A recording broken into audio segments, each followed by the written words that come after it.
Patay ang isang babaeng senior citizen sa Cainta, Rizal matapos saksakin ng dati niyang mister. Ang suspect lasing at nagselos umano. Nasa frontline ng balitang yan, si Ian Suyu. Nakahandusay, duguan, butas ang leeg at wala ng buhay nang madatnan ng babaeng ito sa barangay San Isidro sa Rizal. Ang may kagagawan niyan, ang kanyang dating mister. Nagpunta ang 60 anyos na biktima sa bahay ng dating asawa para bisitahin ang kanilang mga anak. Pero ang nadatnan niya, ang suspect na sobrang lasing. Kinukumpronta niya ngayon yung biktima hanggang sa nagtalo sila. Nakakita siya ng kutsilyo yung suspect. Sinaksak niya bigla din sa biktima. Hindi na siya naisugod sa ospital kasi walang tumulong. Bukod sa nakainom, may halong selos din daw ang galit ng suspect. Naaresto siya sa follow-up operation.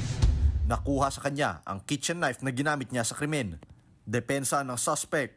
Pagbukas po ng pinto, nagsisigaw na po siya na siya daw pinapatay ko, pinapatay. Ay may mga tao po sa labas.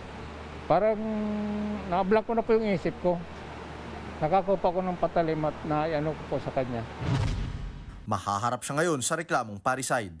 Nagbabalita mula sa frontline. Ian Suyu, News 5. Mga kapatid, Cheryl Cosing po. Maging maalam at may pakialam sa mga napapanahong issue at headlines. Mag-follow at mag-subscribe na sa social media pages ng News 5.